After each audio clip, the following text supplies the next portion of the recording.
잠언 4장 23절 말씀에 무릇 지킬 만한 것보다 더욱 내 마음을 지키라. 생명의 근원이 이에서 남이니라고 했습니다. 여러분 마음에 감사절이 왔다 그럴 때 마음이 굳어지고 하는 것이 주님으로부터 온 생각일까? 분별해 보면 깜짝 놀라게 됩니다. 내가 지금 무슨 생각을 하는 거지? 여러분의 생각이라고 속으시면 안 됩니다. 예수님은 여러분 안에 와 계십니다. 예수님께서는 뭐라고 하실까 하고 꼭 들어보셔야 됩니다. 이 생각은 주님이 주시는 생각일까? 마귀가 주는 생각일까? 예수님, 저는 이번에 너무 힘들고 어렵습니다. 이번 감사절이 왔지만 저는 감사할 게 전혀 없습니다. 솔직히 너무 부담스럽습니다. 그러면 예수님께서 그래, 너는 이번에는 감사절을 지키지 마. 이렇게 만약에 응답을 받으신 분들은 꼭 저에게 확인하신 후에 결정하시기 바랍니다. 그것이 주님의 생각이 아닐 가능성이 거의 100%이기 때문입니다. 속지 마시기 바랍니다. 주님은 틀림없이 여러분의 마음에 그래도 감사하라 하고 말씀하실 겁니다. 그것이 주님이 주시는 말씀입니다. 빌립보서 2장 5절 말씀에 이 마음을 품으라. 곧 그리스도 예수의 마음이니.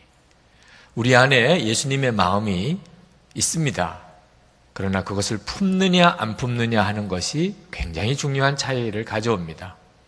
예수님께서 너 그래도 감사해 라고 말씀하셔도 내가 그 말씀을 안 품으면 그러면 나는 하나님이 축복하시는 삶을 살지 못합니다. 예수님께서는 여러분 안에서 여러분을 이번 감사절을 계기로 여러분의 인생 전체를 새롭게 하시고 축복하시려고 하십니다. 실제로 예수님 복음서에 예수님의 행적을 가만히 읽어보면 예수님은 정말 감사할 수 도저히 없는 상황에 감사하셨던 분이라는 사실을 알게 됩니다. 성경에 나와 있어요. 요한복음 6장 11절에 보면 5,000명이 넘는 무리들 앞에 보리떡 5개, 물고기 2마리 놓고 여러분 실제 상황이라고 생각해 보세요. 5,000명이 넘게 밥을 먹어야 되는데 김밥 한 줄 있는 거예요. 그러면 여러분 감사기도가 나와요? 통곡이 나와요? 정상적인 상황에서는 통곡이 나와야죠. 걱정 충만한 거죠. 이거 김밥 한 줄 가지고 5,000명이 넘는 사람을 어떻게 다 먹어요?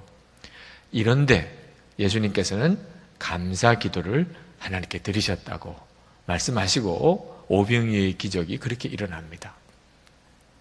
요한복음 11장 41절에 보면 예수님이 사랑하던 나사로가 죽어서 무덤에 묻혀서 나흘이 지났습니다. 썩은 냄새가 이제 나요.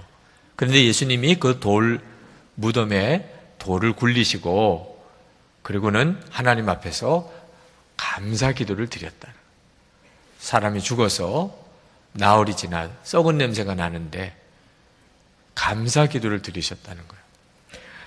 마태복음 11장 25절에 보면 예수님께서 수많은 병자를 고치고 귀신들도 깨끗하게 하셨던 그 마을 고을들 사람들이 오히려 회개하지 않고 하나님 뜻대로 돌아오지 않는 걸 보고 그 진짜 실패죠. 좌절이고. 그런데 예수님께서 하나님께 감사 기도를 드렸다고 나옵니다. 누가복음 22장 17절 19절에 보면 예수님이 십자가에 달리시기 바로 전날 밤에 제자들과 함께 마지막 만찬을 나누실 때 제자들에게 떡과 포도즙을 주시면서 그 제자들이 이제 곧 예수님을 버리고 도망가고 예수님을 부인할 것을 뻔히 알면서도 예수님은 하나님께 감사 기도를 드렸다고 나옵니다. 그러니까 도무지 감사할 수 없는 상황에서도 예수님은 계속 감사 기도를 하나님께 드렸다는 거죠. 그분이 바로 예수님이신데 그 예수님이 저와 여러분 안에 계십니다. 그러니 여러분이 예수님께 예수님 저 어떻게 해야 될까요? 너무 힘들고 어려워요. 이번에는 감사절 도무지 지킬 수가 없을 것 같아요. 감사원금은 고사하고 먹고 살기도 힘들어요. 이럴 때 예수님께서 그래도 감사해 라고 말씀하시는 것이 당연합니다. 오늘 여러분에게 바로 그 예수님의 말씀을 전하기를 원하는데, 믿어지지 않으시면 여러분이 직접 기도해 보세요. 예수님, 저 어떻게 할까요? 도무지 감사할 수 없습니다. 예수님께서 틀림없이 그래도 감사해 라고 말씀하십니다. 오늘 본문 말씀 15절 말씀을 보세요. 그리스도의 평강이 너희 마음을 주장하게 하라 하시고는 너희는 평강을 위하여 한 몸으로 부르심을 받았나니 너희는 또한 감사하는 자가 되라 말씀하셨어요. 예수님의 평강이, 우리 안에 와 계신 예수님의 평강이 우리 마음을 주장하게 하라. 다시 말하면 예수님의 말씀에 귀를 기울이고 예수님의 말씀대로 순종하라 그 말입니다. 그러면 두 가지 결과가 나오는데, 하나는 언제나 믿는 성도들끼리 하나가 되고, 두 번째는 감사를 하게 된다는 거예요. 예수님께서 그렇게 하세요. 주님, 정말 어떻게 말씀하시고 싶으세요? 저에게 뭐라고 말씀하고 싶으세요? 그러시면 주님의 말씀을 여러분이 듣게 되는데, 16절, 17절 말씀을 같이 한번 읽겠습니다. 그리스도의 말씀이 너희 속에 풍성히 거하여 감사하는 마음으로 하나님을 찬양하고, 또 무엇을 하든지 말에나 일에나 다 주 예수의 이름으로 하고 그를 힘입어 하나님 아버지께 감사하라. 그렇게 여러분이 들으시어요. 예수님의 말씀이 그렇게 여러분에게 들리신다 그 말입니다. 그래서 우리가 예수님을 정말 믿느냐 아니냐 하는 것은 감사하는 걸 보면 알아요. 과거에 기가 막힌 어려움, 말할 수 없는 고통이 있었어요. 그래도 주님 감사합니다. 그 일로 인하여 주님 감사합니다 라고 하는 사람이 구원받은 사람이에요. 지금 현재 견딜 수 없는 어려움과 고통과 두려움이 있어요. 그래도 주님 저 감사합니다 라고 고백할 수 있는 사람이 구원받은 사람이에요. 예수님이 그 마음을 주장하고 계신 사람입니다. 데살로니가 전서 5장 18절에 범사에 감사하라. 이는 그리스도 예수 안에서 하나님의, 너희를 향한 하나님의 뜻이니라. 우리가 예수님 안에 정말 있다면 반드시 모든 일에 감사가 되는 거죠. 예수 믿는 증거예요. 예수님이 내 주님이시라는 증거입니다. 하나님께서 추수감사절을 주시고 우리에게 감사를 하도록 하시는 것은, 그것은 우리 안에 감사의 문제가 있기 때문입니다. 이런 절기까지 주시면서 하나님이 우리에게 감사를 요구하시는 것은 감사신앙의 문제가 있기 때문이에요. 예수님은 도무지 감사할 수 없는 일이 있어도 감사하셨어요. 그런데 우리는요, 감사할 게 많은 중에도 감사를 못해요. 받은 게 많은데도 감사를 못해요. 아유, 목사님, 받은 게 없어서 그렇지 제가 좋은 거 하나님이 내게 축복해 주시면 제가 왜 감사를 안 하겠어요? 여러분, 그 말이 여러분 자신도 모르고 하는 이야기예요. 실제로 받은 것 많아도, 너무 크고 귀한 은혜를 받아도 우리는 감사를 정말 못해요. 여러분, 은혜를 많이 받았다고 은혜를 누리고 사는 게 아니라는 거예요. 은혜에 감사하는 것이 없으면 은혜는 은혜가 되지 않습니다. 우리가 신앙생활 하면서 은혜 받았습니다, 은혜 받았습니다는 말을 참 많이 합니다. 설교 듣고 은혜 받았습니다, 찬양으로 은혜 받았습니다, 또 누가 섬겨주시는 것으로 은혜 받았습니다, 간증 듣고 은혜 받았습니다.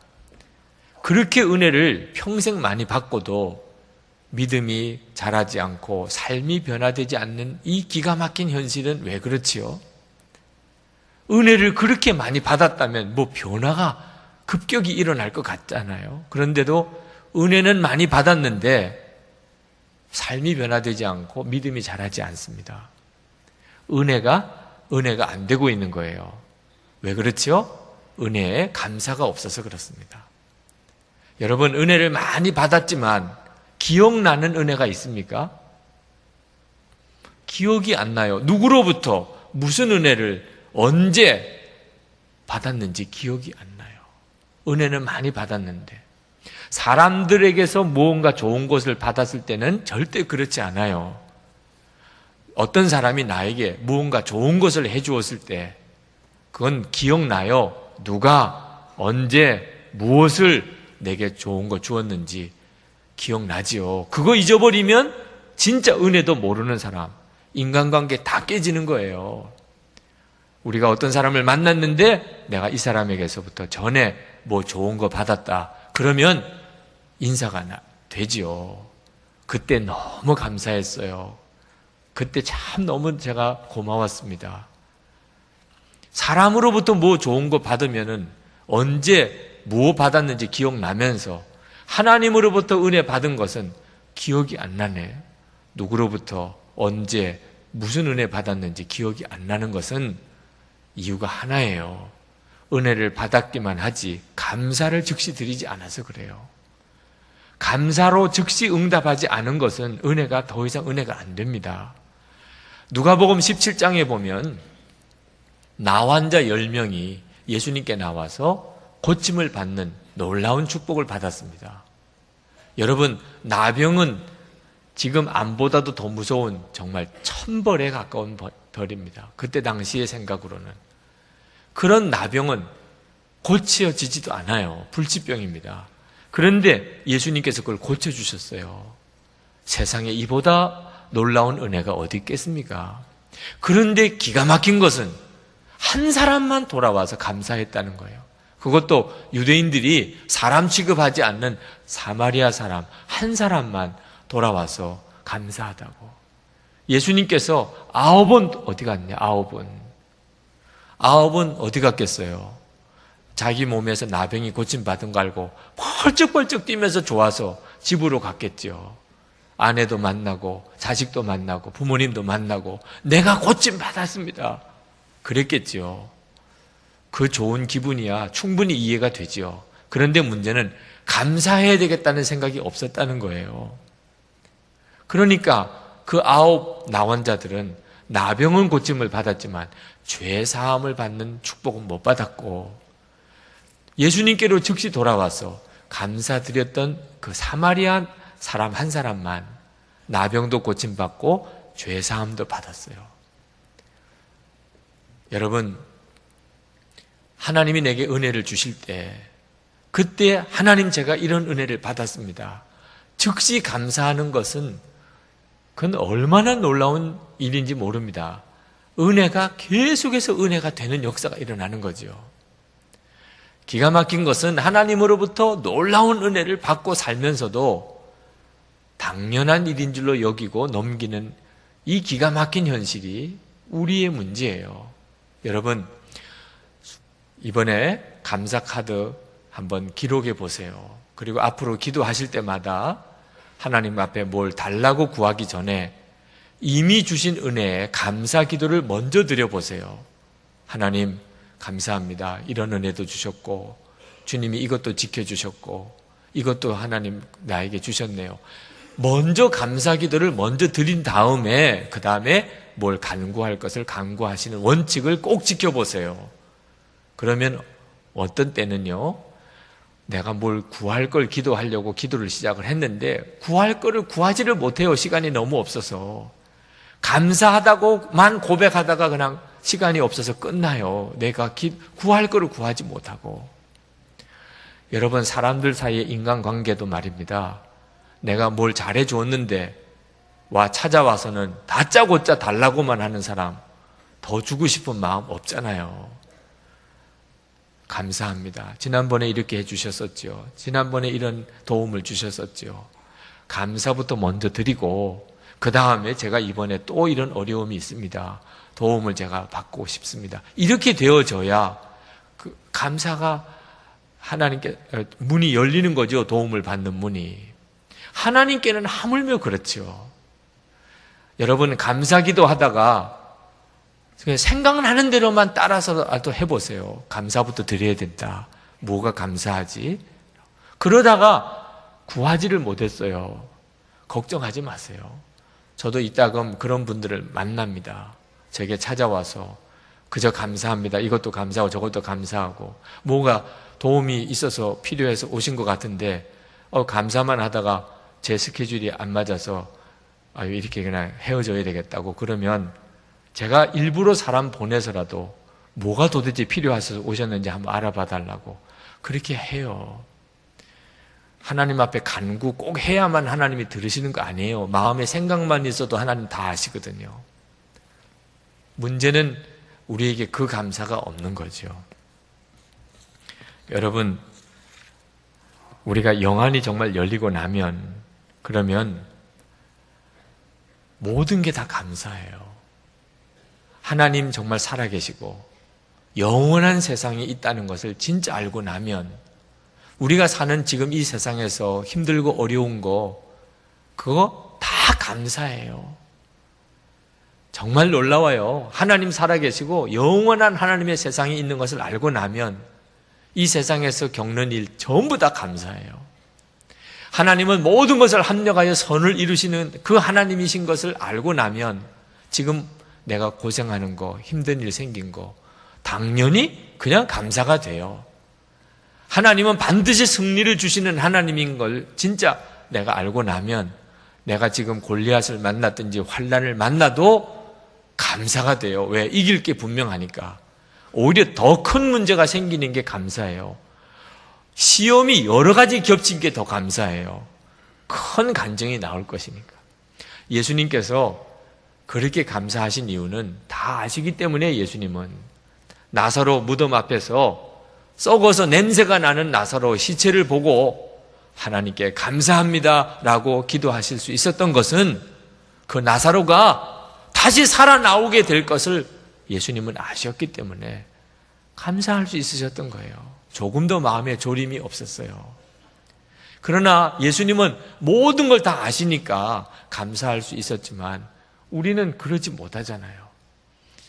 우리는 눈에 보이는 것에 반응할 수밖에 없어요. 힘들면 힘들고 없으면 없는 거지요. 그런데 어떻게 그래도 감사할 수 있습니까? 믿음인 거예요.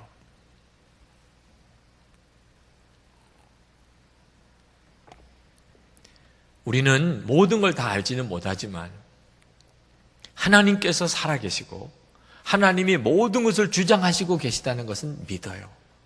그러니까 믿으니까 감사가 나오는 겁니다.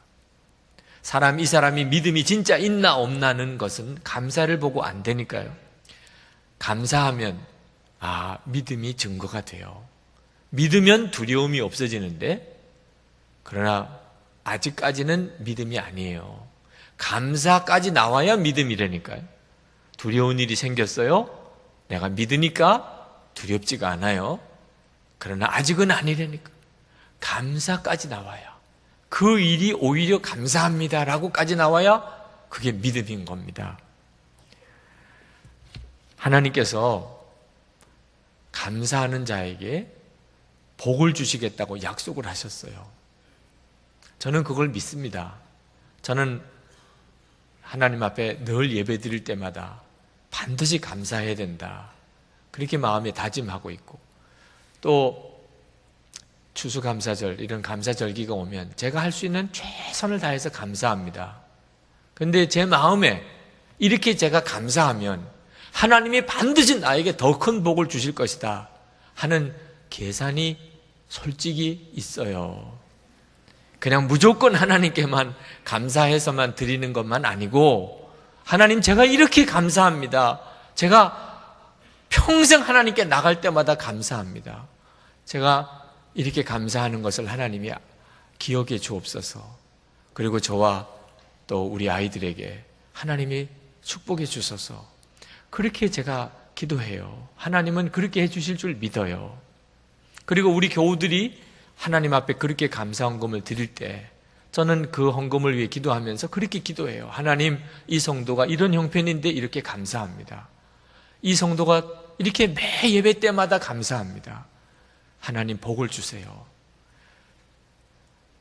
성경에 약속하셨기 때문에 고린도후서 9장 6절 7절 말씀을 한번 같이 읽으실까요?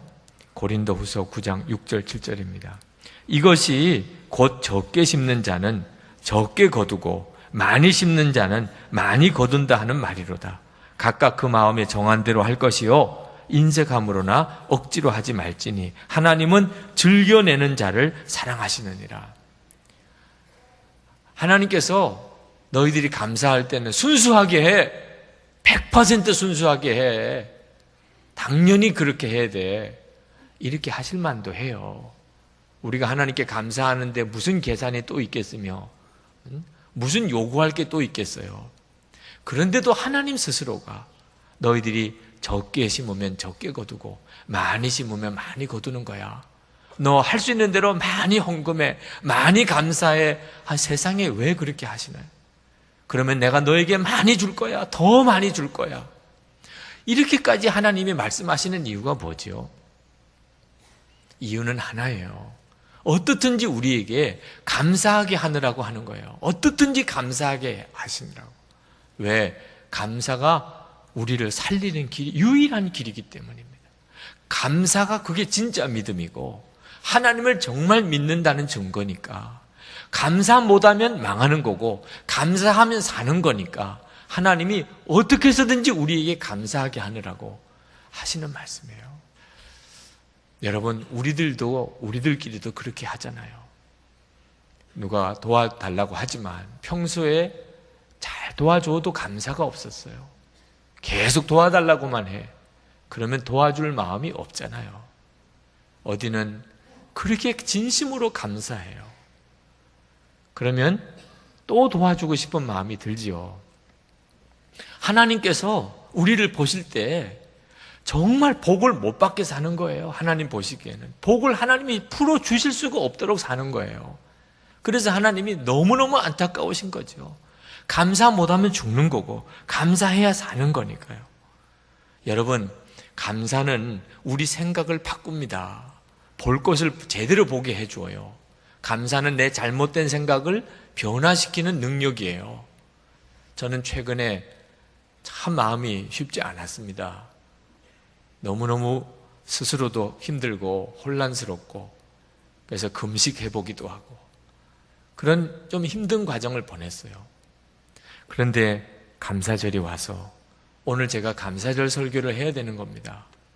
정말 제 마음으로는 감사절 설교를 할 수가 없는 마음 상태였어요. 감사절 설교 준비하는 일이 정말 힘들었습니다. 그런데 그때 제 마음에 다 깨달아진 것이 있어요. 이 감사절 설교가 저를 구원했어요. 감사하는 마음을 놓치면 판단이 다 어그러집니다. 살 길, 죽을 길이 눈앞에 있는 거예요. 그런데 죽을 길이 그 길이 살 길처럼 보이면 그건 끝난 거죠. 살 길과 죽을 길이 명확하게 구분해 보여야 되는데 감사가 회복되지 않으면 그러면 100% 판단 다 어그러진 거예요. 여러분의 마음에 불평, 원망, 짜증, 두려움, 근심, 걱정 있으면 지금 판단하면 안 돼요. 결정 내리면 안 됩니다. 말 한마디라도 지금 하면 안 돼요. 그건 죽을 길로 가는 거예요. 감사, 믿음을 다시 회복하고 그리고 하나님이 저를 구원해 주시려고 감사 설교 통해서 하나님 역사하셨어요. 여러분, 슬픈 마음 있을 때 오히려 감사하고 너무너무 고통스러울 때 오히려 하나님께 감사하면 이건 정말 축복을 받아 놓은 겁니다. 하나님이 얼마나 마음에 감동이 되겠어요. 다 좋을 때, 너무너무 형편이 좋을 때, 그럴 때 만약에 제가 감사 설교를 했다면 지금보다 뭐 얼굴이 훨씬 훤했겠지요. 그러나 저는 하나님 앞에 오래 세월 살지 않았지만 살면서 깨달은 것이 있어요. 눈물 쏟으면서 하나님께 기도하던 순간, 말할 수 없이 힘들고 어려운 때, 사람들로부터 평가가 인색하고 사람들이 나를 다 버린 것 같을 때, 이런 순간이 지나고 보니까 형편 좋을 때보다 훨씬 나에게 유익했었다는 거예요. 지나놓고 보니까 알겠어요. 지나고 보니까 고통의 순간, 무너지는 것 같을 때, 사람들이 나를 인색하게 평가해 줄 때, 그때가 더 유익했어요. 저를 위해서는. 그래서 지금은 생각합니다. 왜 내가 그때 울고 몸부림치고 하나님 어떻게 할까요? 통곡하고 그렇게만 했을까? 만약 그때 그래도 하나님 감사합니다. 정말 하나님이 나를 유익하게 해주실 줄 믿고, 하나님 제가 이렇게 힘들고 이렇게 무너졌고 이렇게 답답하지만 그래도 하나님 저는 감사합니다. 왜 그렇게 하지 못했을까? 그때 만약에 내가 그랬었다면 지금 나에게 더 유익하게 되었을 거예요. 새벽 기도회 때문에 마음 불편하신 분들 있으실 겁니다. 피곤해 죽겠는데, 힘들어 죽겠는데 무슨 새벽 기도는 새벽 기도야. 아주 우리를 죽이려고 작정했구나. 이런 분들이 있으실 거예요. 꼭 안 나오는 분들이 그렇게 생각하고 안 나오세요. 그렇게 생각하면서라도 나온 분들은 너무 감사한데, 근데 여러분 반드시 지나고 난 다음에 그때 내가 새벽기도 나가느라고 코피 쏟았고 그렇게 힘들었는데도 그 새벽기도가 나를 살렸다. 나 혼자서는 도무지 기도의 자리로 나가지 못하는 때, 그래도 교회에서 특별 새벽기도라고 있어서 속장이 전화 오고 집사님이 전화 와서 정말 안 나갈 수도 없고 이렇게 해서 내가 새벽기도 했는데, 그래서 그 기도가 나를 살렸다. 이런 간증할 때가 반드시 옵니다. 모든 것이 감사한 거예요. 여러분, 예수님 정말 여러분 안에 계신 거 맞습니까? 그렇다면 그 주님을 바라보세요. 여러분에게 살 길을 주시는 분이십니다. 주님은 여러분이 있는 처지와 지금의 형편에 그래도 감사해, 그래도 감사해. 감사가 너가 사는 길이야. 감사할 때부터 나는 하나님을 믿는 증거가 되었고, 하나님은 내게 은혜 외에 은혜를 더하여 주시게 됩니다. 감사 잃어버리면 다 잃어버려요. 하나님으로부터 말할 수 없는 은혜를 받고 있으면서도 다 잃어버립니다. 이번 추수감사절이 여러분의 심령에도 우리 교회에도 기적의 감사절이 되시기를 축복합니다.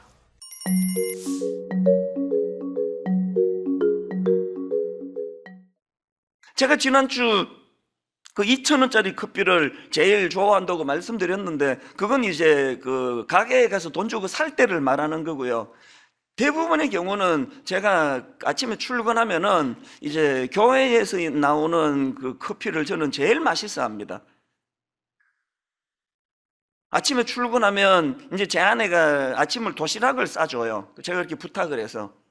그래서 이제 도시락은 다 이제 채소만 들어 있습니다. 달걀 2알, 그리고 이제 당근, 오이, 하여튼 저는 아침은 내 토끼가 돼요. 채소밖에 없습니다.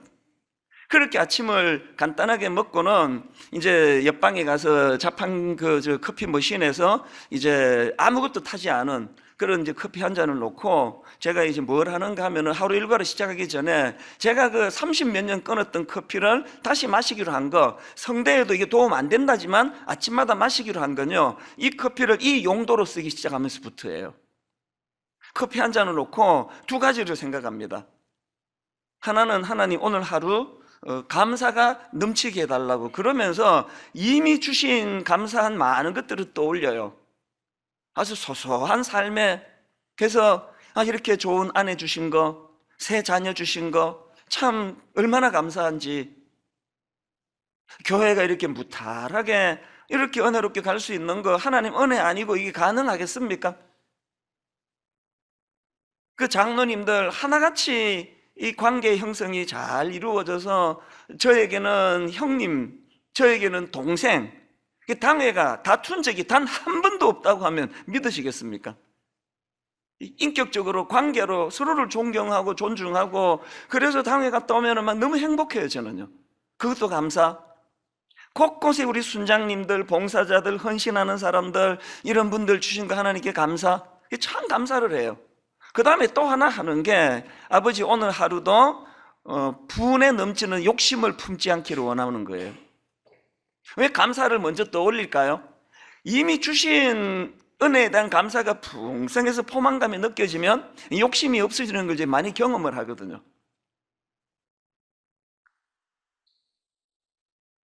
하루를 이렇게 감사로 뭐 시간 오래 걸리지도 않습니다. 10분도 안 걸려요.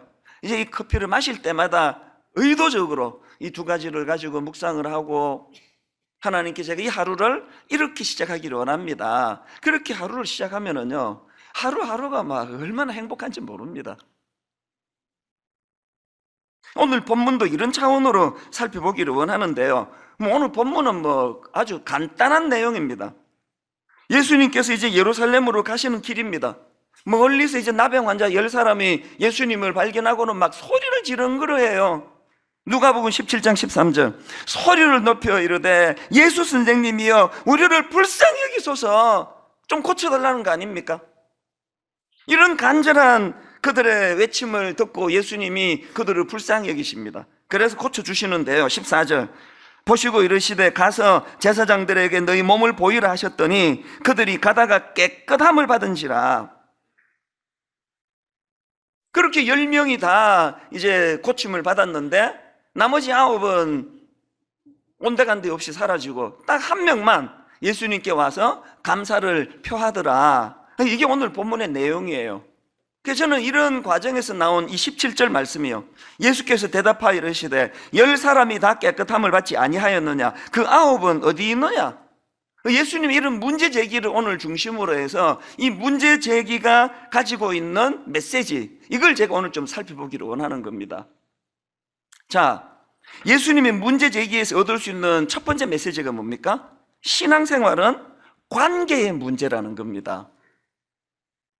어떤 분은 자꾸 신앙을 거래관계로 생각해요. 이게 무속신학 때문에 그래요.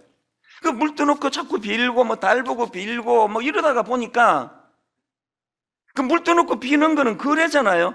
물 떠놓고 빌어서 소원이 이루어졌다 끝. 그럼 물하고 무슨 관계를 맺습니까?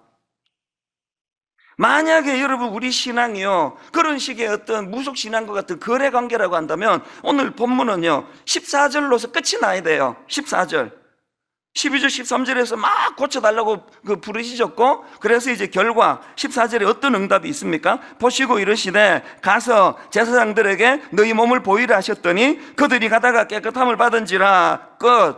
그렇게 단락이 나야 되는 거 아닙니까? 그런데 성경이 그렇게 단락으로 끝나질 않고 그 뒤에 17절에서 예수님께서 왜 10사람이 다 깨끗함을 받았는데 9은 어디 갔느냐, 이런 문제 제기가 왜 나오느냐고요. 오늘 본문은요, 그 10명의 그 나병 환자가 고침을 받았더라, 이게 포인트가 아니. 이렇게 설교하면 큰일 납니다. 이건 그 포인트가 아니에요.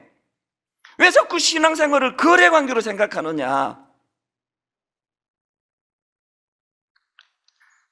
요한일서 1장 3절에 보니까 우리가 보고 들은 바를 너희에게도 전함은 너희로 우리와 사귐이 있게 함이니 우리의 사귐은 아버지와 그의 아들 예수 그리스도와 더불어 누림이라. 신앙생활은요, 병 들었다, 기도했다, 고쳐줬다, 이런 어떤 거래관계가 아니에요. 신앙은요, 하나님과의 사귐의 관계, 그로 인한 나와 너와의 관계 회복, 이게 줄거리예요. 이렇게 생각하시는 분은 반쪽짜리 신앙이에요. 이 전수 목사 설교가 좋아서 나는 이 교회 오기로 했어. 한 1년 들었더니 이제 설교가 좀 식상이 돼가지고 교회를 떠나기로 했어. 아주 잘못된 신앙생활이에요. 오늘 이 설교 내용으로 여러분이 저를 평가하신다면요, 그건 교회가 아니에요. 이 설교 한 편이 어떻게 이루어졌느냐, 이 한 편을 통해 하나님이 어떤 걸 받으시느냐. 제가 설교 준비하면서 커피 한 잔을 먼저 마셔가면서 하나님 주신 은혜를 생각하고 하나님의 관계를 회복하기를 원하고 그분께 감사하기를 원하고, 그리고 그분이 제게 맡기신 사명이기 때문에 아버지 제게 맡기신 이 설교 사역을 그저 건성으로 하지 않고 최선을 다하겠습니다. 지금 여러분에게 제가 설교하고 있지만 이 예배는 하나님이 받으시는 예배예요. 하나님을 의식하고 하나님이 주인공 되셔야 되거든요. 그런가 하면은 하나님이 여러분을 막 오죽 사랑하십니까? 그래서 저는 이 설교를 준비할 때 종종 그런 경우가 있습니다. 지금 내가 이 설교 준비할 이 시간에 우리 어떤 성도는 못된 그 직장 사람 만나가지고 막 그냥 마음이 상하고 자존감이 무너지고 울고 싶고 그런 분들이 계실 텐데, 하나님 오늘 내가 이 설교를 잘 준비함으로 말미암아 돌아오는 주일날 그들이 세상에서 받은 상처가 치유되는데 이 말씀을 써주시기를 원합니다. 왜 그렇게 해야 됩니까? 이게 신앙이 이게 거래라고, 교회가 거래하는 곳이라고 한다면 뭐 그렇게 용서할 거 있습니까? 뭐 목사로서 뭐 월급 받고 하니까 뭐 설교해야지, 뭐 어떻게 안 하면 또 쫓겨나니까 뭐 그 대충 설교하고, 뭐 신방도 가야 되니까 뭐 안 가면 내 월급 받고 그러면 안 되지. 그 신방 가고, 그건요 죽은 목회예요. 그 죽은 설교고 죽은 목회예요. 주님과의 관계가 잘 회복이 되고 가슴이 뜨거워지면 주님이 너무나 소중히 여기는 그 주님의 자녀들을 향하여 어떻게 해서든지 간에 말씀으로 은혜를 끼치고 싶어 안달복달하고, 그래서 설교 준비 다 해놓고 이제 이 정도면 됐겠지, 그리고 프린트 다 해놓고, 그렇게 하고는 잠자리에 들어서 새벽에 주일 새벽에 일어나면은 또 그냥 찢어버리는 거예요. 왜 찢어버리는지 아세요? 인간은 얼마나 게으른 존재인지요. 원고 프린트 해놓으면 더 안 하고 싶은 거예요. 한 주 내내 했는데 또 들여다보는 게 엄두가 안 나요. 이 찢어버리면 어떻게 해요? 다시 프린트 해야 되니까 봐야 되는 거 아닙니까? 조금 전에 일부 예배 마치고 들어가면서 또 찢어버렸어, 이거. 그 어떻게 또 뽑아야 되니까 또 처음부터 또 봐야죠. 이후 예배 마치고 또 찢어버렸어요. 왜 그래야 되는 거예요? 신앙은 거래관계가 아니기 때문이에요. 마음이 들어가야 되거든요. 내 마음이, 이 교회가 커져가지고 한 분 한 분 교제하고 대화하고 커피 마시고 이거는 못하지만, 영과 영이 서로를 신뢰하고 서로를 사랑하고 서로 교제하는 기쁨, 난 저분이 있어서 살만 난다, 저분은 내가 있어서 살만 난단다, 이걸 누리는 데가 교회예요. 다락방이, 우리 구역 다락방이 이런 모임이 되기를 저는 원합니다. 그런가 하면 두 번째로 예수님의 문제 제기에서 얻을 수 있는 교훈이 하나 더 있는데, 여러분, 감사는 표현이라는 사실이에요. 저는 그 청소년 사역을 오래 해가지고요, 이 좀 상상력이 좀 풍부해요. 이 공상을 잘하는데요, 근데 오늘 본문을 가지고 이제 계속 묵상하다가 이런 상상을 해봤습니다. 그저 10명이 고침받았는데 1명만 예수님께 나갔는데, 그 나머지 9사람이 60년대 경상도 분들이에요.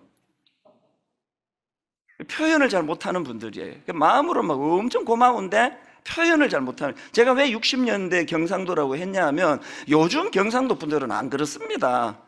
얼마나 친절하고 얼마나 부드러운데요.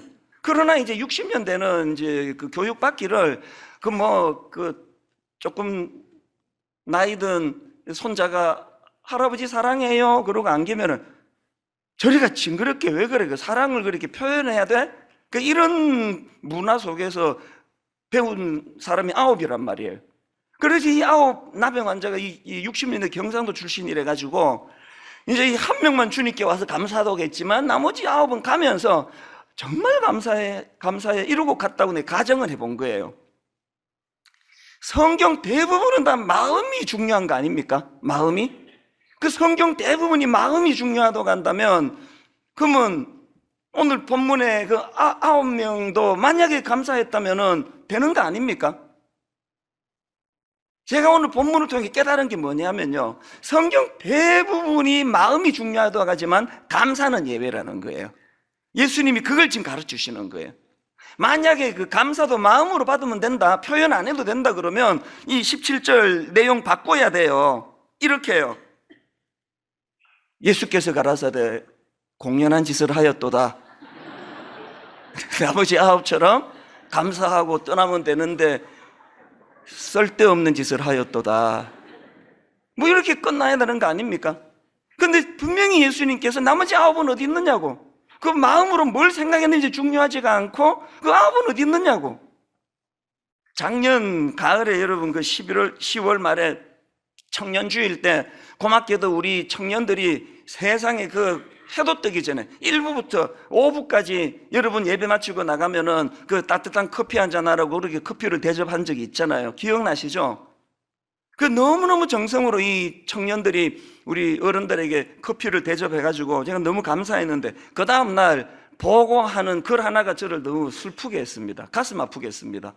어떤 보고가 올라왔는지 아십니까? 청년이 받은 상처가 이렇대요. 어제 1000여잔 이상의 커피를 나눠드렸는데 고맙다고 인사하는 어른이 10명이 안 되었다고 합니다. 내게 믿겨지지가 않아요. 안 믿고 싶은데요. 그래서 그 젊은 개들이 상처를 받았대요.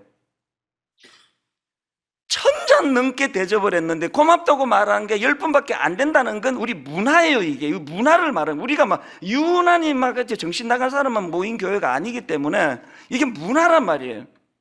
어떤 목사님이요, 미국 유학 갔다가 너무나 놀랐던 게요, 저 앞에 가는 사람이 이제 건물로 문을 열고 들어가는데 자기가요 거의 뭐 한 5m 뒤따라가고 있었는데 문은 열고 안 가더래요. 열어놓고. 그 자기가 지나가라고. 이게 너무 자기가 거기에 감동을 받아가지고 나 이제 유학 마치면 한국 가서 그래야 되겠다. 그래서 실천을 했어요. 이렇게 조금 멀리 오는데 문을 열어줬더니요, 이상한 사람처럼 보고 가는 거예요. 이게 뭐 스토커인가? 이게 왜 이러지? 민망해서 더 이상 그렇게 못하겠더라는 거예요. 여러분, 우리가요 상대방이 그렇게 호의를 베풀지 않는 그것도 참 기분 나쁜 문화지만요, 왜 그렇게 되는지 아세요? 감사를 표현 안 하니까. 호의를 베푸면 오히려 민망하니까 이상한 사람이 되니까. 거기에 우리도 모르게 지금 익숙해져 있는 거거든요. 저는 잠언 18장 21절이요, 죽고 사는 것이 혀의 힘에 달렸나니 혀를 쓰기 좋아하는 자는 혀의 열매를 먹으리라. 여러분 잘 아시는 민수기 14장 28절, 그들에게 이르기를 여호와의 말씀이 내 삶을 두고 맹세하노라. 너희 말이 내 귀에 들린 대로 내가 너희 행하리니. 내 이 말씀을 가지고 남용할 마음은 없지만요, 뭐 이게 뭐 그냥 그런 식으로 그냥 말만 하면 이루어진다는 그게 아니고, 그렇게까지 표현하기까지 마음에 하나님을 향한 신뢰를 지금 강조하는 거지만요, 저는 종종 이 말씀을 떠올려요. 너희 말이 내 귀에 들린 대로 그대로 이루어 주겠다. 이런 비슷한 주장을 하는 연구 결과가 굉장히 많습니다. 예를 들면 미국의 노스캐롤라이나 대학교 연구진이 65쌍의 부부를 대상으로 관찰하는 실험을 했는데요, 이제 이 두 그룹으로요, 이 감사 표현을 잘하는 부부, 아주 사소한 것에도 그렇게 고맙다고 표현을 잘하는 부부와 그렇지 않은 부부를 대상으로 조사를 했더니, 사소한 작은 일에도 배우자에게 고마움을 잘 표현하는 그 부부가 그렇지 않은 부부보다 긍정적인 마음이 생길 확률이 10배더래요. 10배. 허구한 날 당신 왜 이 모양이야? 내 당신 만나가지고 내 인생이 어떻게 되는지 알아?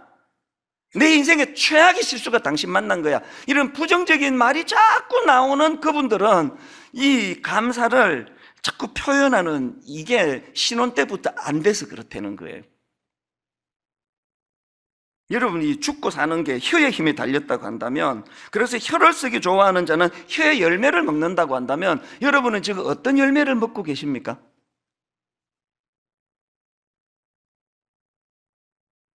이 말이 가진 위력을 저는 너무 잘 아는데요, 저는 이제 많은 사람을 상대하잖아요.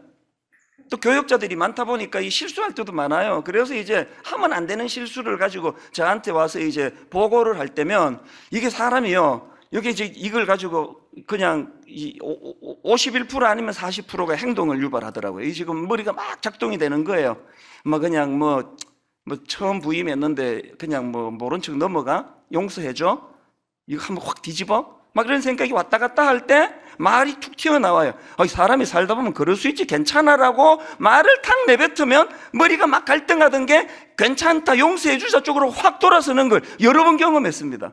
반대로 이렇게까지 화가 안 났는데 툭 튀어나온 게 너 왜 이렇게 맨날 그렇게 실수하냐? 라고 말이 툭 나가면 갑자기 내 마음도 그쪽으로 기울어가지고 막 엄청 불쾌해지는 걸 여러 번 경험했습니다. 이게 성경이 말하는 말의 위력이에요. 감사는 표현입니다. 표현하면, 요즘에 제가 이거 사실 이 설교를요 작년 가을부터 제가 준비하기 시작했거든요. 왜? 이제 감사 목회를 선포해야 되겠다고 결심한 게 작년 가을이니까. 그러면서 제가 많은 실험을 거쳤거든요. 제 아내에게 제일 많이 실험을 거쳤어요. 계속 감사를 표현하고 감사를 표현했더니 놀라운 결과가 뭐냐, 상대방도 기분 좋아하지만요, 감사를 계속 표현했더니 제 아내를 보는 내 태도가 달라지더라고요. 이게 진짜 괜찮은 여자더라고요. 점점 좋아지는 거예요. 요새는 그냥 보고 싶어 죽겠어요. 교회 한번 보고 싶고. 막 저녁에 자꾸 막 보고 싶었다고 표현을 하니까 좀 더 보고 싶어지는 거예요. 전에는 안 그랬거든요. 60년대 경상도. 말의 위력은, 감사의 위력은 표현할 때, 쏠 때 감사의 능력이 나타나는 줄 믿습니다.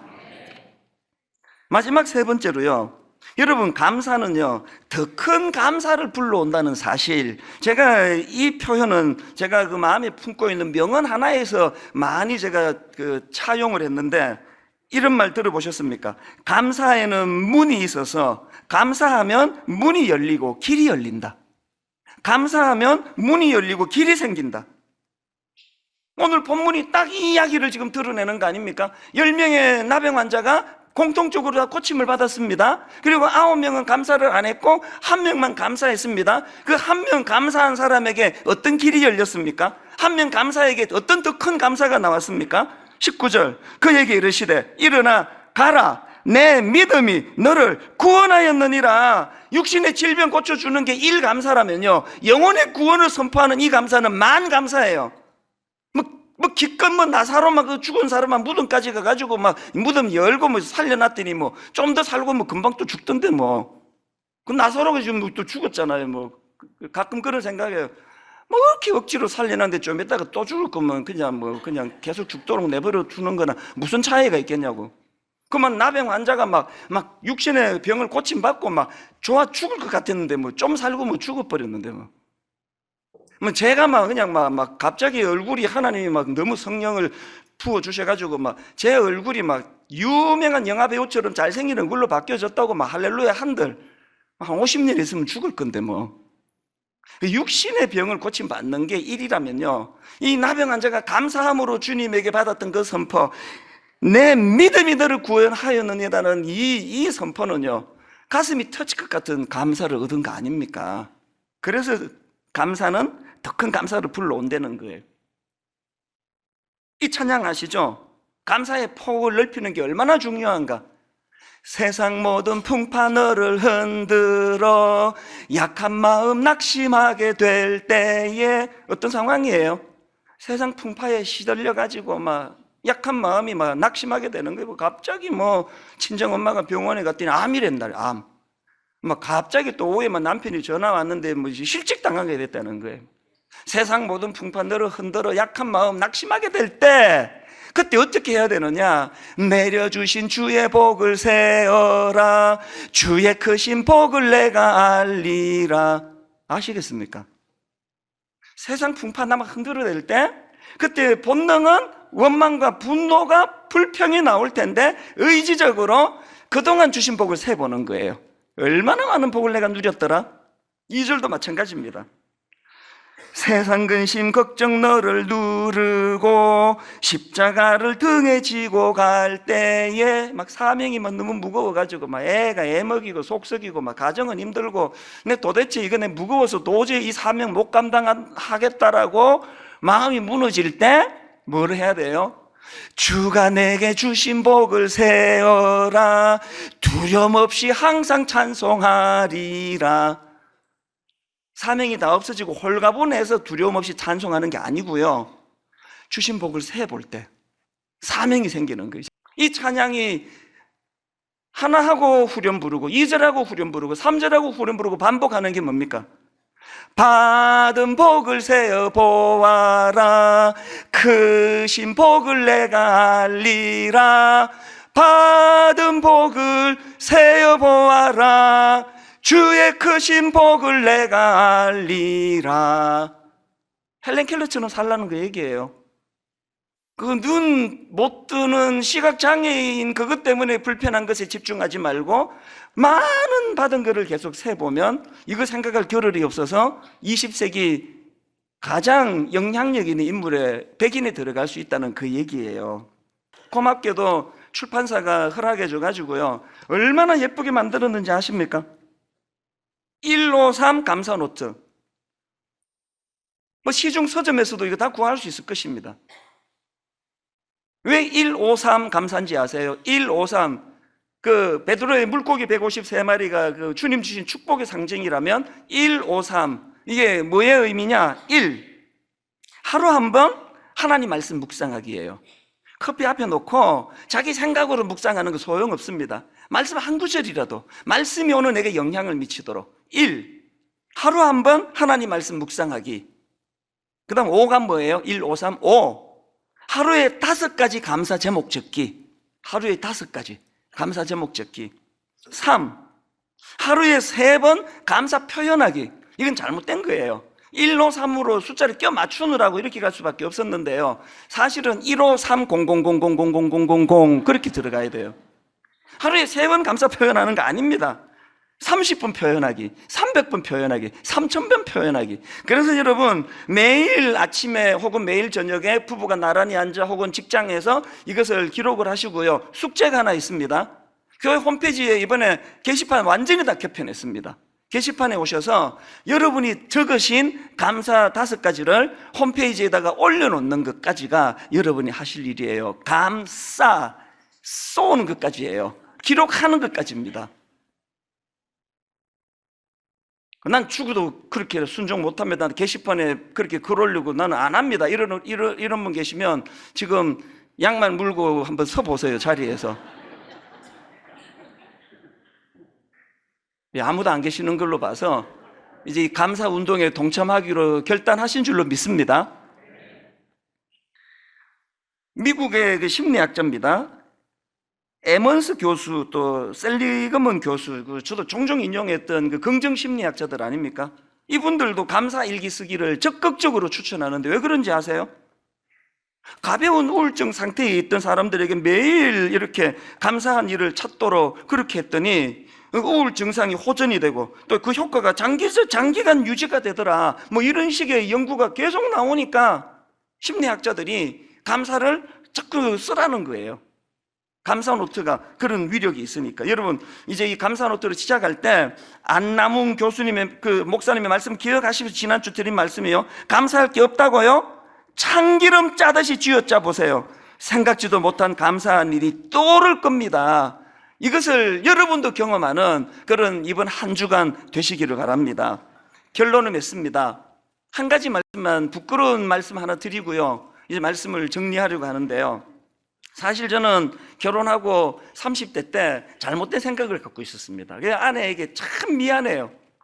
제가 이제 목회자다 보니까, 목사다 보니까 자꾸 이제 제 아내를 제가 이제 가르쳐야 된다는 생각이 많았습니다. 그래서 제가 계속 가르쳤어요. 당신 왜 목사 부인이 왜 그렇게 행동해? 그러면 안 되는데. 그 목사 아내가 그러면 안 되지. 왜 그렇게 해? 계속 근데 지적을 많이 했어요. 근데 이게 사람이요, 지적한다고 고쳐지는 존재가 아니에요. 점점 막 경직이 되고 막 긴장하고 목사 아내 된 거에 대하여 많이 힘들어하고 이런 것만 생기지 변화가 없더라고요. 뭐가 잘못된지 잘 몰랐습니다. 이 결혼을 잘못했나 막 그런 생각도 했어요. 제가 아주 잘못된 생각을 한 거예요. 배우자는요, 지적해서 고치게 만드는 대상이 아니에요. 배우자는 그 자체를 수용해주고 그 자체를 존중해주는 대상이에요. 요즘은요, 진짜 지적하지 않습니다. 요즘은 내가 의도적으로 애를 써서 자꾸 인정을 해줘요. 세상에 내가 당신 안 만났으면 내 이렇게 안정식 목회를 어떻게 하겠냐고. 분당 우리 교회 오늘의 이 목회 50% 이상은 당신이 만들어준 열매라고. 너무 고맙다고 계속 그런 고백을 해요. 막 어떨 때 조금 이제 업돼 있을 때는 우리는 그런 일은 없지만 만약에 다시 한번 내가 선택권이 주어진다 해도 나는 당신을 택할 거라고 이 경상도 사람 입에서 이런 놀라운 말도 하게 되고 이러니까요, 점점 가정이 좋아져요. 정말 신혼으로 돌아가는 것 같습니다.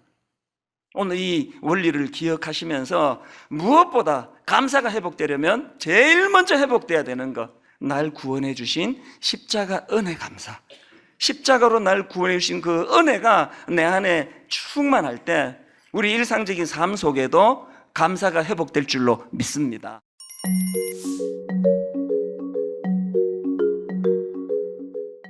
우리들이 절망감을 느끼는 이유 중에 하나는 그런 것 같아요. 내가 어느 순간부터인가 하나님 앞에 쓰임받지 못한다는 느낌들, 또 어느 땐가 내가 버려졌다는 생각들, 때로는 내가 가치 없다고 여겨질 때, 또 사람들에게 상처를 받을 때, 환경이 내 편이 아닐 때 우리는 절망감을 느낄 때가 참 많이 있습니다. 근데 하나님은 끊임없이 우리들에게 이렇게 말씀하세요. 남들이 뭐라고 얘기를 해도, 누가 너에게 어떤 해코지를 해도 너는 내 사랑하는 아들이고 너는 내 사랑하는 딸이다.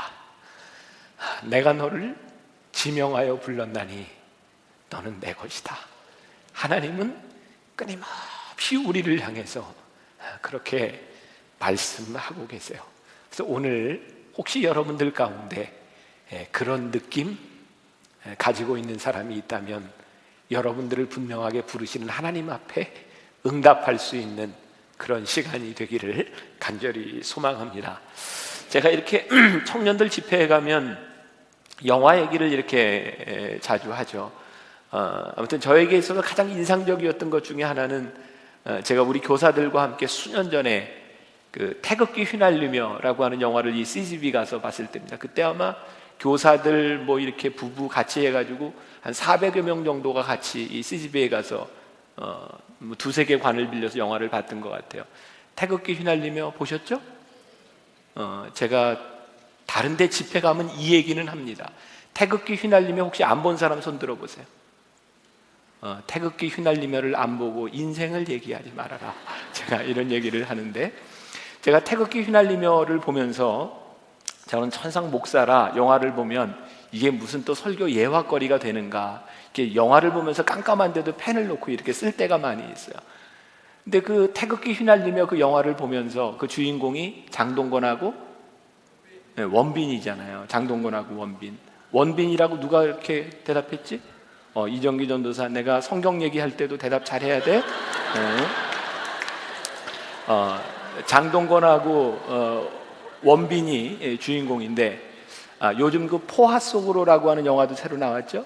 얼마 전에 우리 교역자들하고 봤는데 그 영화가 비슷한 톤인 것 같아요. 근데 아무튼 처음부터 끝까지 6.25를 배경으로 해서 싸움을 하고 있잖아요. 근데 제가 영화를 보면서 갑자기 그런 생각이 들었었어요. 그때, 야, 장동건이하고 원빈은 죽어도 안 죽는구나.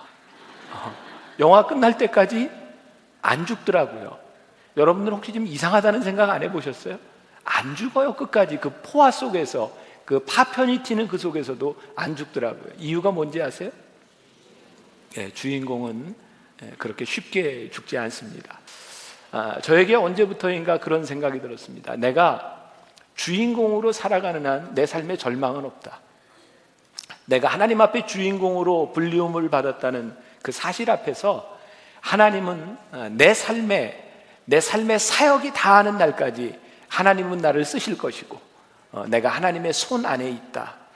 제가 오늘 여러분들을 향해 이 절망 중 감사라고 하는 말씀의 제목을 통해 여러분들에게 하고 싶은 이야기가 있다면, 아니 저를 통해서 하나님께서 여러분들에게 주시는 가장 강력한 메시지가 있다면, 우리들이 하나님 앞에 불리움을 받고 살아가는 한 우리들에게 절망은 없다는 겁니다. 오히려 절망 중 감사가 우리들에게 있어야 올바른 신앙이라고 하는 거죠. 옛날 그 중국 남부에 그 노예들이 많이 있었죠. 그 어떤 농부의 집에 아주 신실한 노예가 하나 있었습니다. 이름은 피터라고 하는 노예였습니다. 근데 이 노예가 얼마나 신실하게 하나님을 섬기는지 그 주인이 볼 때 좀 샘이 나기도 하고 밉기도 했어요.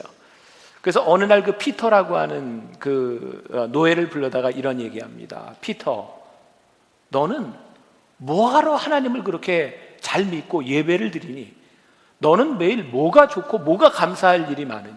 나는 너보다 훨씬 더 잘 살고 잘 먹고, 생각해봐라, 내가 네 마누라도 다른 데 갖다 팔았는데 네가 뭐 그렇게 감사할 일이 많으니? 그때 이 피터라고 하는 사람이 주인에게 오히려 되묻습니다. 주인님, 사냥을 나가보신 적이 있죠? 사냥을 나가서 총을 쐈을 때 동물이 총에 맞아서 죽은 동물과 죽지 않고 도망가는 동물이 있다면 어떤 동물을 쫓아가십니까? 그야 죽지 않은 동물을 쫓아가지. 사단도 마찬가지입니다. 이미 죽어버린 영혼은 건드리지 않습니다. 그러나 살아있는 영혼을 어떻게 해서든지 잡아보려고 사단은 우리의 뒤를 늘 쫓고 있습니다. 저는 그 이야기를 들으면서 그런 생각을 했어요.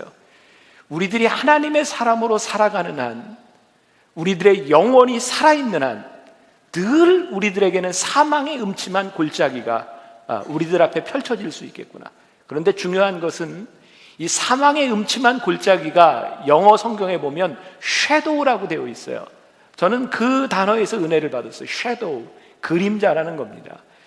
사망의 음침한 골짜기가 우리를 넘어뜨리거나 우리를 죽이는 것이 아니라 단지 그것은 그림자일 뿐이요, 해가 비치면, 정오의 해가 비치면 그 그림자는 사라지게 될 것이라는 거예요.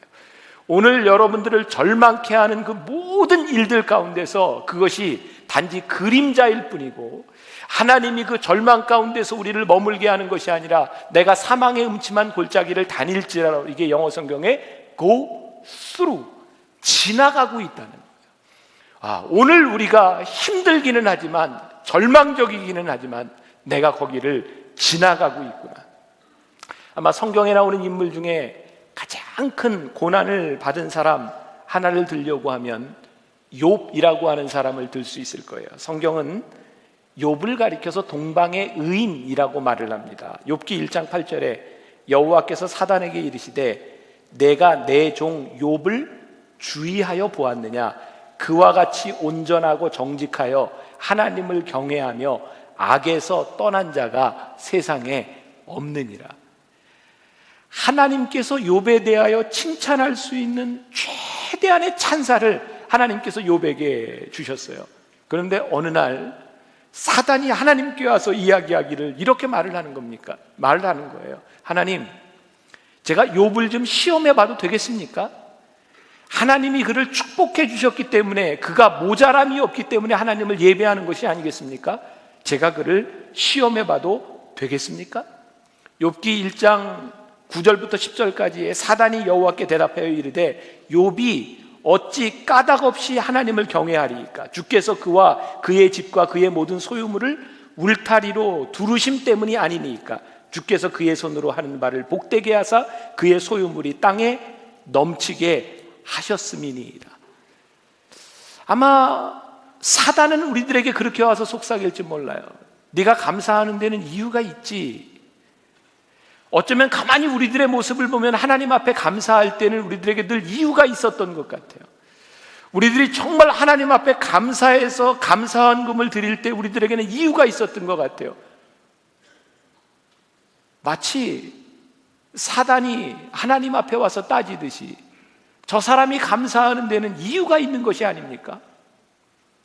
마치 여러분들이 감사할 때 감사한 그 이유가 있는 것처럼 사단이 우리들에게 생각할 때 하나님께서 이렇게 말씀합니다. 그래, 내가 허락하니 네가 한번 욥을 시험해 보아라. 그때부터 욥의 인생에 정말 견딜 수 없는 어려움들이 찾아옵니다. 욥의 목숨이 끊어지지 않았을 뿐이지 그가 인생에서 당할 수 있는 가장 큰 아픔들을 경험합니다. 그의 사랑하는 자식들이 죽고 그의 모든 재산들이 없어지고 그의 몸에 헌대가 나서 긁고 피고름이 날 정도로 그의 육신이 상해지는 그런 어려움들을 경험하게 됩니다. 근데 욥은 그 어려운 과정들을 통해서 하나님이 어떤 분인지를 차츰차츰 고백해 가기 시작합니다. 그리고 욥은 이렇게 이야기하죠. 내가 이전에 들어서 알던 하나님을 이제 내가 하나님을 봄으로 알게 되었습니다. 우리들이 때로 절망 중에 우리를 힘들게 하는 그런 순간 가운데 우리들이 하나님의 뜻을 발견할 수 있고, 때때로 하나님께서 우리들의 편안한 보금자리를 흩으실 때가 있어요. 왜? 그 보금자리에 안주하면서 하나님의 뜻을 거스릴까 봐 하나님은 우리로 하여금 하나님의 뜻이 무엇인지를 발견할 수 있도록 편안한 길들을 막으시고 우리의 보금자리를 흩으실 때가 있어요. 제가 우리 청년들에게 소개했던 그 청년 바보 의사라고 하는 책이 있었어요. 33살의 나이에 정말 신실했던 하나님의 사람이 너무나 허무하게 세상을 떠난 그 모습을 바라보면서 왜 그 사람이 죽어야 됐냐고. 근데 참 놀랍죠. 우리들은 그 생명 하나가 참 중요하다고 생각하는데 하나님은 그 생명 하나를 통해서 더 많은 생명에 대한 또 기대와 더 많은 역사를 이루시고 계시는 분. 그래서 때때로 우리들이 절망 중에 우리들이 고난을 당하고 때때로 우리들이 생명을 내놓아야 되는 그러한 순간에서조차도 하나님은 우리를 버리시는 것이 아니라 택하신 우리를 끝까지 사용하시고, 하나님은 우리들에 대한, 우리를 주인공으로 삼으신 것에 대한 기대를 끝까지 놓고 있지 않다고 하는 것을 우리들이 믿음으로 고백할 수 있을 때, 오늘 여러분들이 어떤 상황에 있든지 어떤 모습이든지 우리들이 감사할 수 있지 않겠는가? 욥은 욥기 23장 10절에서 우리가 잘 아는 유명한 고백을 합니다. 그러나 내가 가는 길을 그가 아시나니 그가 나를 단련하신 후에는 내가 순금같이 되어 나오리라. 이게 무슨 뜻일까요? 내가 가는 길을 그가 아시나니, 다른 말로 이야기하면 지금 그가 가고 있는 길을 자신은 모른다는 거예요. 하나님, 왜 이러시는데요? 하나님, 왜 나를 이렇게 힘들게 하시는데요? 하나님, 왜 내가 이런 어려움을 당해야 하는데요? 근데 하나님은 오늘 이 말씀을 통해서 우리들에게 주시는 거예요. 내가 가는 길을 알지 못하나 그가 나를 아시나니 그가 나를 단련하신 후에는 내가 정금같이 되어 나오리라. 제가 이번 주간에 책을 읽다 보니까 고린도전서 13장에 믿음, 소망, 사랑, 이 세 가지는 항상 있을 것인데 그 중에 제일은 사랑이라 라고 하는 말을 하면서 어떤 선교사님이 그런 글을 썼더라고요. 이 항상 있을 것인데 라고 하는 말이 영어 성경에 보면 remain 이라고 하는 말이에요. 이렇게 남아있다 라고 하는 말입니다. 우리들의 믿음이요, 끝까지 남아있다는 거예요. 우리의 소망이요, 끝까지 남아있다는 거예요. 여러분, 혹시 여러분들 중에 질병으로 인해서, 암으로 인해서 정말 죽음 앞에서 여러분들이 기도하는 분이 있습니까?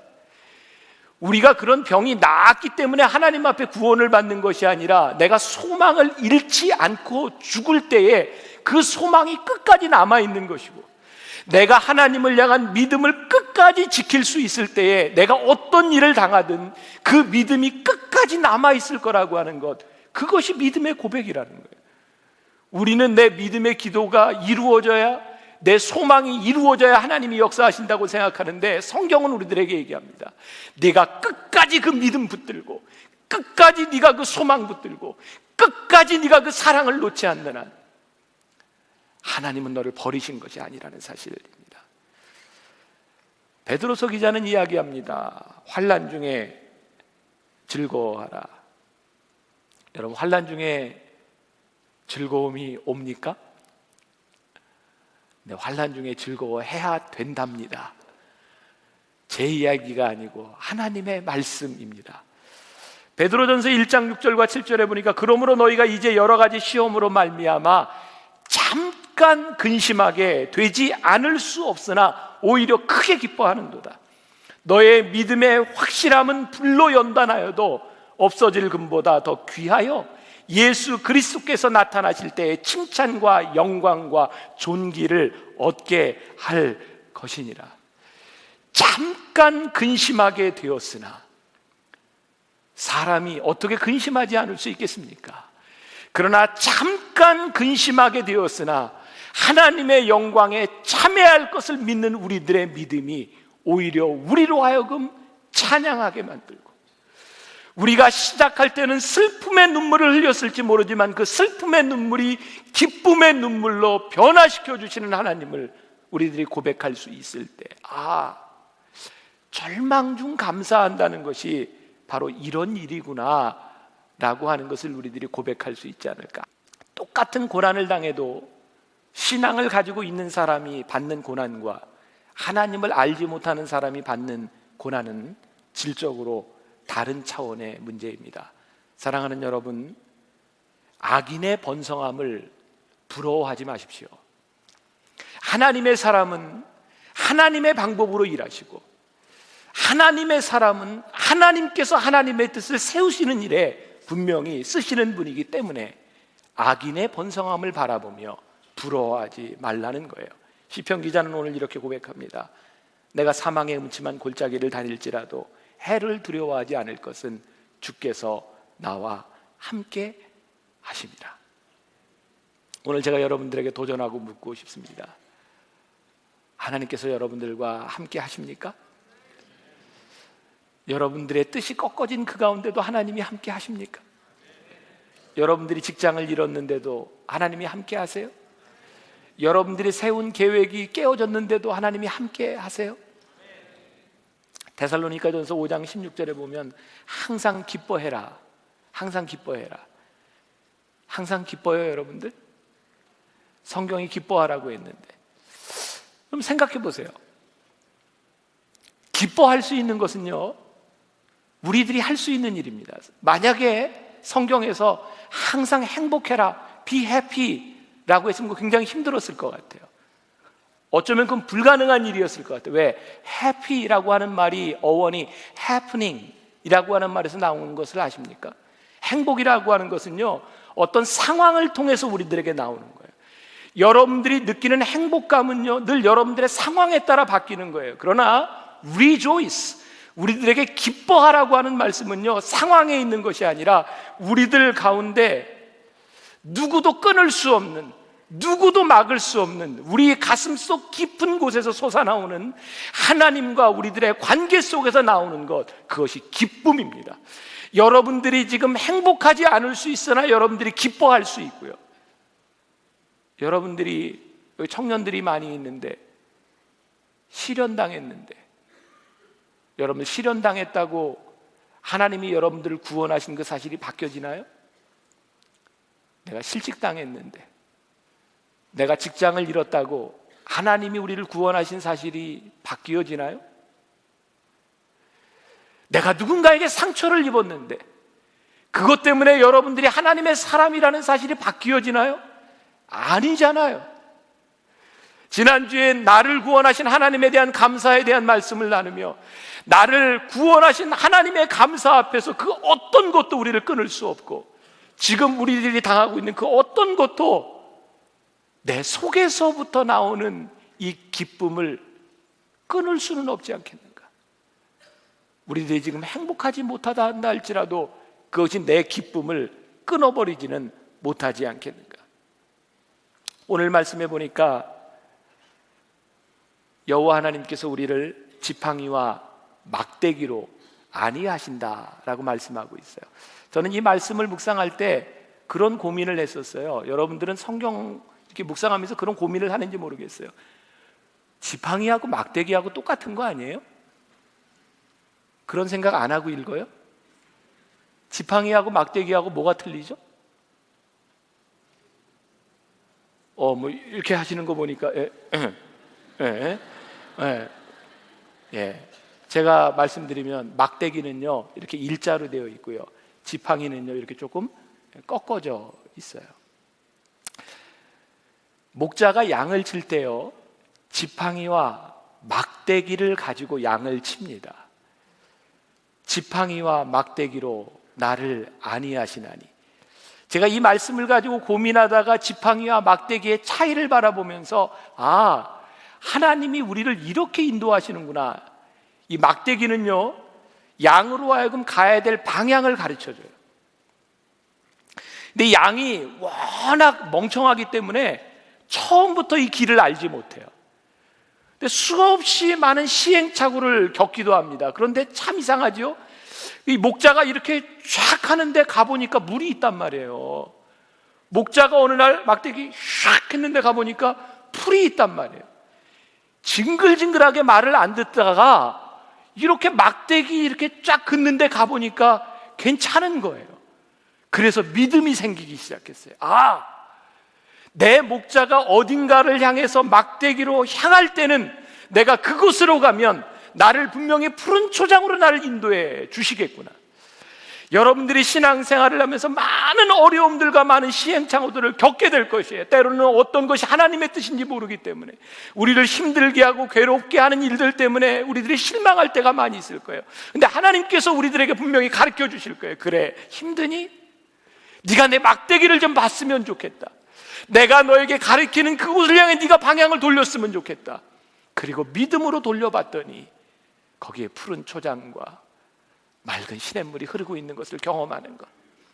지팡이는 이렇게 휘어져 있어요.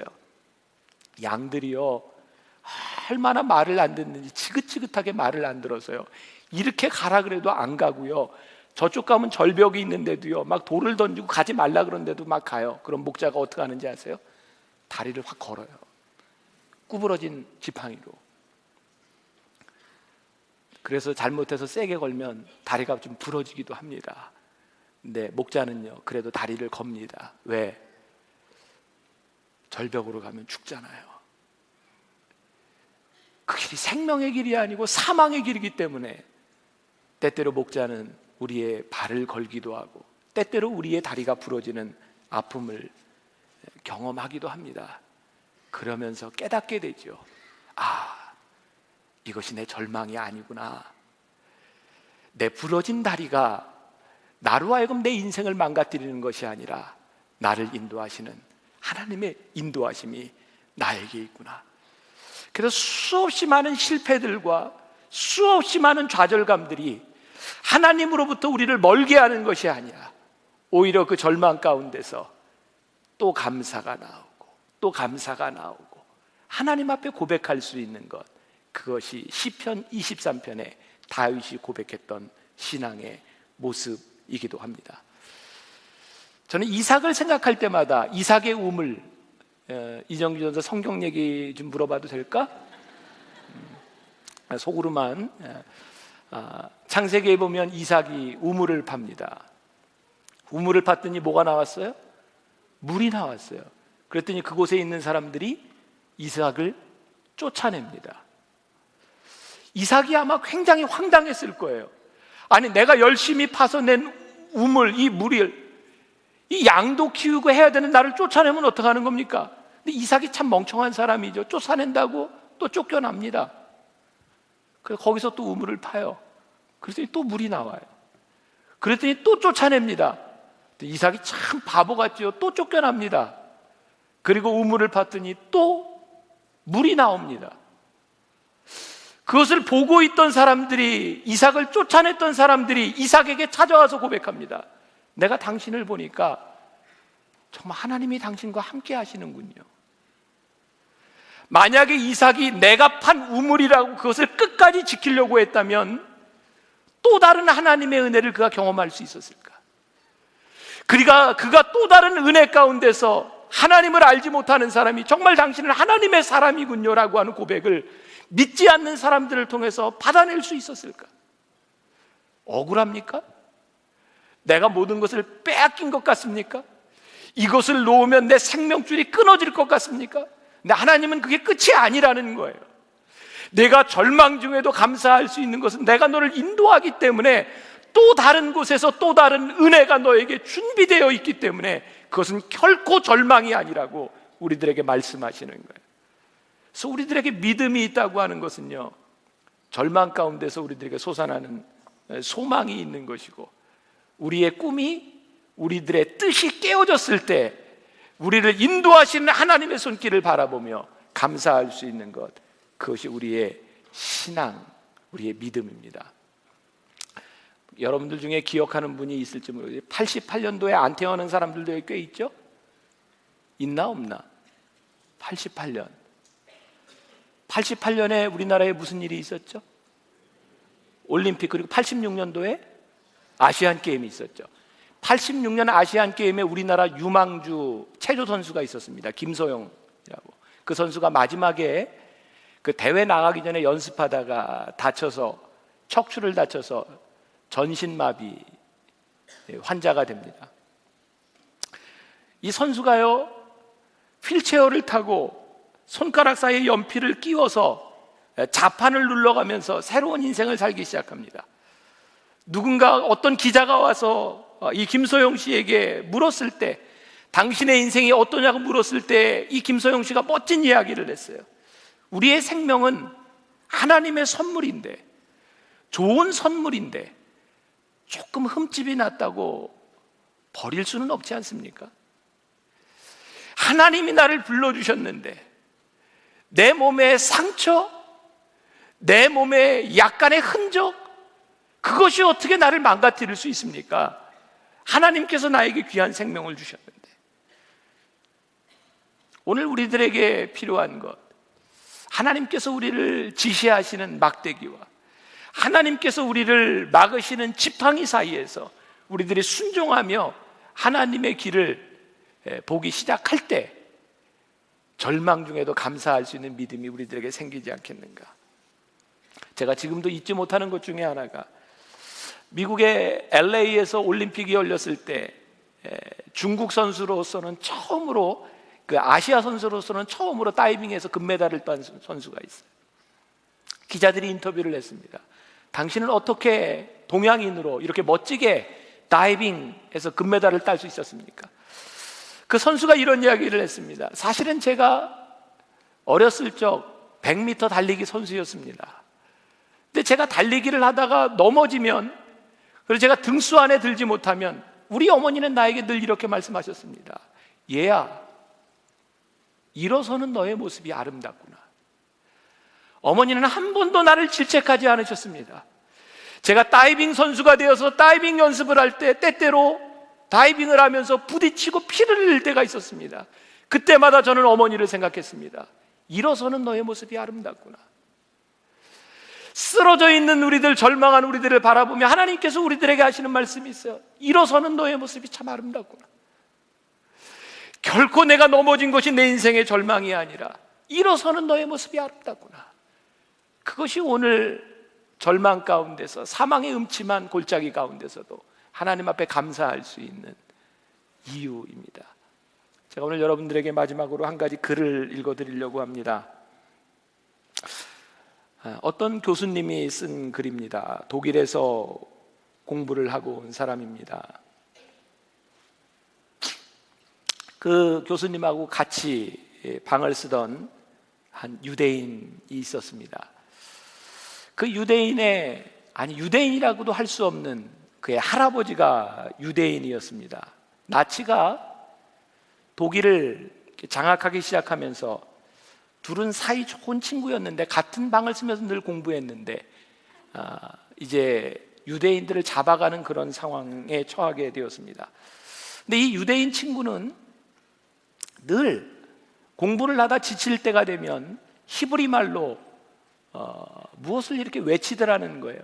그래서 이게 뭐냐고 물어봤더니 바로 시편 23편 말씀이었답니다.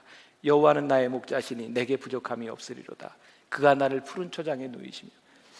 히브리어로 외는 그 시를 알 수 없었던 이 교수님은, 이 독일인 교수님은 마치 음악 같은 그 리듬을 타고 있는 그 시가 무척 신기했고, 그 친구에게 그 시를 배워서 어려울 때면 함께 그 시를 외우곤 했답니다. 그렇게 1년, 2년 지나갔는데 이제 나치의 핍박이 심해졌고, 유대인 친구가 어느 날 비밀 경찰들에 의해서 가스실로 끌려가는 일이 오게 되었습니다. 비밀 경찰들에 의해 끌려간다는 이야기를 듣고 이 교수님이 자전거를 타고 막 페달을 밟았지만 이미 때는 늦었고 인사도 나눌 틈이 없이 짐승처럼 차 트럭에 실린 채로 끌려가는, 그리고 거기에 삐죽이 내민 그 친구의 얼굴을 보게 되었답니다. 그때 트럭 안에 있던 유대인 친구가 빙긋 웃으면서 소리 높여 무언가를 외치기 시작했습니다. 여호와는 나의 목자시니 내게 부족함이 없으리로다. 그가 나를 푸른 초장에 누이시며 쉴 만한 물가로 인도하시는도다. 죽음의 가스실로 끌려가는 친구가 미소 지으며 외는 것, 그게 바로 시편 23편이었고, 그리고 자전거를 타고 가다 쫓아가지 못한 이 친구는 그 자리에서 눈물을 흘리며 함께 그 시편 23편을 외우기 시작했습니다. 내 영혼을 소생시키시고 자기 이름을 위하여 의의 길로 인도하시는도다. 친구의 마지막 목소리가 희미하게 들리기 시작했습니다. 내가 사망의 음침한 골짜기를 다닐지라도 해를 두려워하지 않을 것은 주께서 나와 함께 하시니라. 그것이 그 친구를 마지막 본 얼굴이었습니다. 시간이 흐르고 전쟁이 폐색이 짙어가고 나치는 최후의 발악을 하기 시작했고, 독일인이었던 이 교수님도 독일 군대에 끌려가게 되었고, 결국 전투 중에 러시아 연합군에게 포로로 잡혀 다른 포로들과 함께 총살을 당해야 되는 위치에 서게 되었습니다. 5만 가지 생각이 교차하는 가운데 이 교수님의 머릿속에 떠올랐던 것은 마지막 가스실로 끌려가면서 빙긋 웃으며 시편 23편을 외우던 그 친구의 모습이었답니다. 그래서 총살을 당하기 전에 부탁을 했답니다. 잠시 나에게 시간을 주실 수 있겠습니까? 그리고 히브리어로 시편 23편을 외우기 시작했습니다. 여호와는 나의 목자시니 내게 부족함이 없으리로다. 알 수 없는 힘과 용기가, 그 평안이 이 교수님을 둘러싸기 시작했고, 자기를 겨눈 총구 앞에서 자기도 모르게 목소리를 높여서 외기 시작했습니다. 내가 사망의 음침한 골짜기를 다닐지라도 해를 두려워하지 않을 것은 주께서 나와 함께 하심이라. 주의 지팡이와 막대기가 나를 안위하시나이다. 그때 갑자기 놀라운 일이 벌어졌습니다. 연합군의 러시아 장교가 자리를 박차고 벌떡 일어나더니 히브리어로 같이 시편 23편을 외우기 시작했습니다. 주께서 내 원수의 목전에서 상을 베푸시고 기름으로 내 머리에 바르셨으니 내 잔이 넘치나이다. 그 연합군 장교는 유대인이었고, 장교는 바로 그 교수를 풀어주라고 명령을 했고 사형 중지 서류에 사인을 합니다. 그리고 이렇게 말을 합니다. 하나님의 백성은 그가 비록 악마의 제복을 입고 있다 할지라도 하나님의 백성인 것입니다. 우리들이 아무리 사망의 음침한 골짜기를 다닌다 할지라도 하나님의 사람은 언제나 하나님의 사람인 것입니다. 여러분들이 어떤 절망 가운데 있어도, 여러분들의 가슴을 찢어놓는 어떤 일이 있어도 하나님의 사람은 언제든지 하나님의 사람인 것입니다. 내가 사망의 음침한 골짜기를 다닐지라도 해를 두려워하지 않을 것은 주의 지팡이와 막대기가 나를 안위하시나이다.